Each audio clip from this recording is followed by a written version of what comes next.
नेकपा एमाले आज इतिहासकै गम्भीर मोडमा उभिएको छ।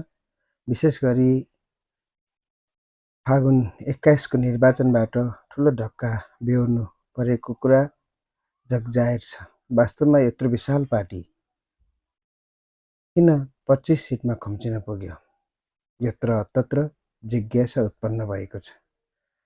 जस्तो सिद्धान्त र मजबुत संगठन हुँदाहुँदै पनि किन र के कारणले आज नेकपा एमालेको यस्तो दिन आयो?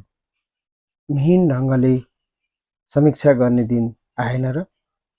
शीर्ष नेताहरू, कार्यकर्ताहरू र तमाम क्याडरहरूले आज गम्भीर रूपमा समीक्षा गरी, छलफल गरी नीति, नेतृत्व र कार्यशैलीको बारेमा निष्कर्ष निकाल्दै आगामी दिनमा पार्टीलाई अगाडि बढाउन अग्रसर हुने बेला आएको छ र यसमा सबै नेताहरूको ध्यान केन्द्रित होस् भन्दै म आग्रह गर्न चाहन्छु।